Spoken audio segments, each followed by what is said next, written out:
start? Yes. Okay. Director, you're going to be right here. Okay. Valerie, you're going to be on this side. Okay. Virginia. Right here. Chad. Right here. Right there. And who else? I can fit two more. Who else? Brand. Brandy? Okay. Yep, right here. Next to Chad. There you go. Slide down just a touch. Slide down just a touch. There we This go. way. Excellent. Excellent. There we go. There we go. Excellent. Excellent. Thank you so much. Okay. So we're all set? Yes. Thank you. Let's get started. My name is Anita Dantzler. I'm the Public Information Director with the South Carolina Department of Probation, Parole, and Pardon Services. We are holding this press conference to provide further explanation of the parole hearing process. First, I'd like to introduce my acting director for the agency, Jody Gallman, who will speak today. And then I'd like to also introduce Associate Deputy Director for Paroles, Pardons, and Release Services, Valerie Suber, who will also be speaking with you today. Okay? So, first, Acting Director Gallman.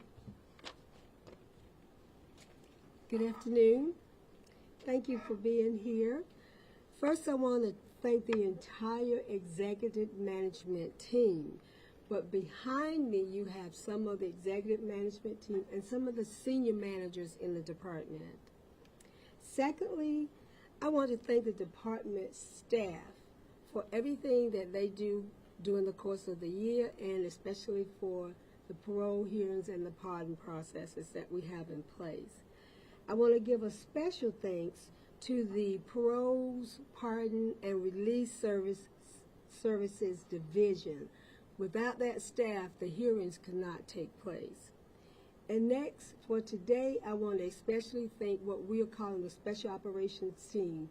Those were the different folks that you saw today in the uniform. Some just had their little badges on them, but that entire team are putting the work together for today. And lastly, I just want to thank the Parole Board. The Parole Board has difficult decisions that they have to make, as you witnessed some of the decisions that were made today. So we want to thank them for their services. And now we'll hear from Deputy Director Suber. Thank you.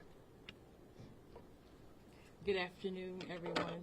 As stated, my name is Valerie Suber. I am the Associate Deputy Director for Paroles, Pardons, and Release Services. I'd like to first say thank you to Court Television for providing live streaming services today and for highlighting the parole process in the state of South Carolina. In South Carolina, we schedule roughly 3,000 inmates every year for parole consideration. Today, inmate Susan Smith, SEDC number 221487, was denied parole. This was by a unanimous decision of the board. One board member did recuse herself from this vote. The reasons for denial were identified as follows, and if we could hit this on the screen behind you is a graphic. The nature and seriousness of the current crime. Her institutional record is unfavorable. The inmate will be notified of the disposition of this hearing, as well as the reasons for rejection. Inmate Smith will be eligible again for parole consideration in 2 years. Thank you. Okay, do you have any questions? Yes.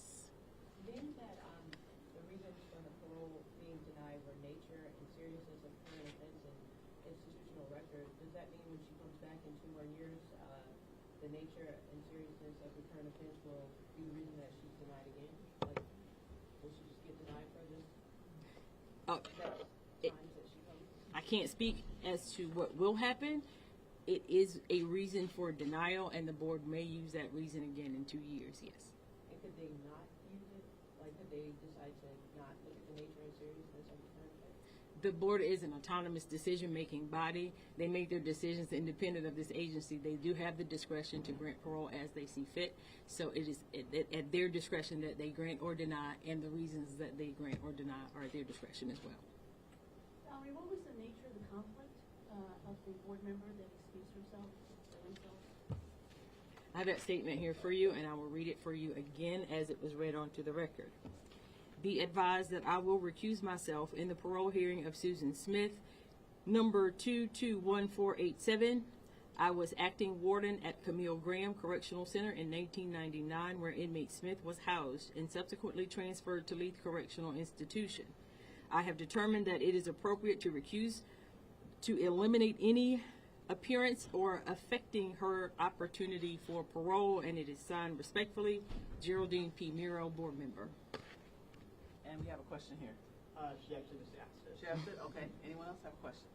Thank you. Mhm. I noticed that all of the parole hearings, all of the decisions were actually rejected. Is that normal? Our parole rate for violent crimes is currently 8%. So there is not a high parole rate in South Carolina currently. So I guess in essence, that is pretty typical. Another question? Yes. Are there supposed to be 7 parole board members? Yes, the board consists of 7 members appointed by the governor and confirmed by the Senate. We do have 1 vacant seat that has been vacant since 2022. So that vacancy is not considered in the quorum. And then Ms. Miro recused herself, so there were 5 voting members in this hearing. Why is that seat vacant? Because the governor appoints and the Senate confirms, and that hasn't happened.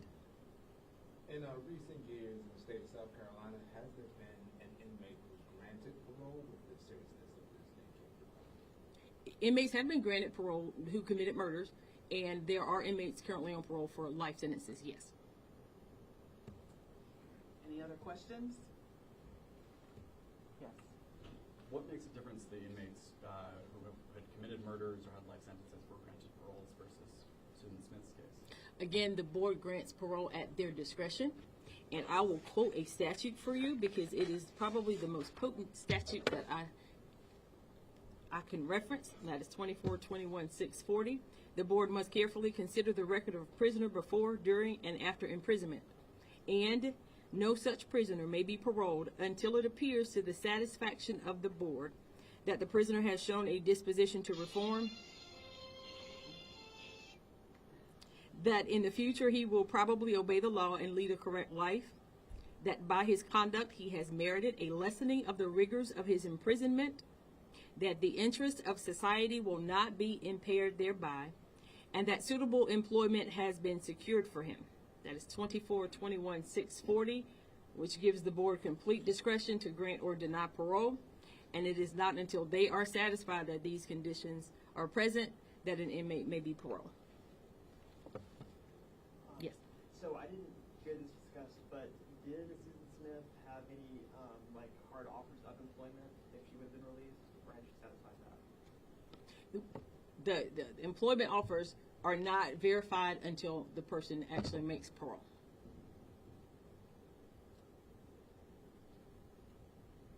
Was there anybody else besides the Currys that were in favor of her release? Like correspondence or anything like that? I don't know who was in favor of parole. I think we've already reported out on the number of letters received, and I don't have any other information outside of that. So just for, I'm sorry to make you repeat this, how many letters were received? There were 6, I believe. 6 that were for parole, and as of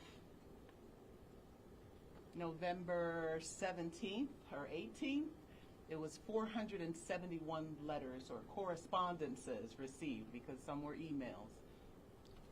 Okay? And how is the inmate informed that whether or not they're parole?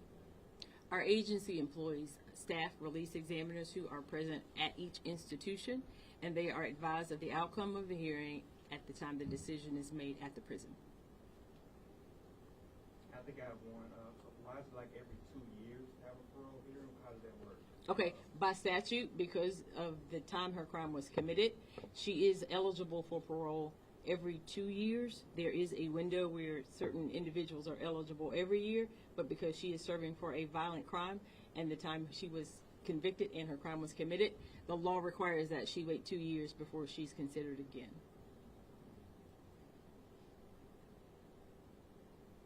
Okay. Just one more thing, folks. Several of you have asked me about the names of the persons that spoke during the Susan Smith hearing. So I'm going to give it to you right now. David Smith, Tiffany Smith, Savannah Smith, Douglas Smith, Rebecca Smith French. Rebecca is spelled Rebecca.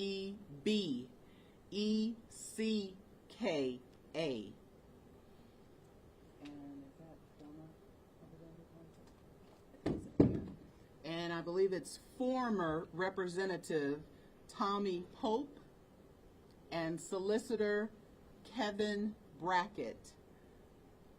Brackett, Brackett. So those are pretty easy names. I think you got it. I know you got it. You won't be calling me tonight. One question. All right. Is it with an H or without an H? Savannah with an H. Thank you. All right. The folks who spoke in favor of Smith, the Currys, is that Curry or IE? Now, I do not have that. Who spoke in favor? They registered with SCDC. We don't keep that. Right. So they are registered with the South Carolina Department of Corrections. So yes, they would have that information for you.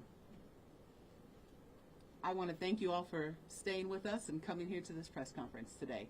We're going to also take you down the stairs, down the elevators in a very orderly fashion, just as you got up here. Okay? Thank you.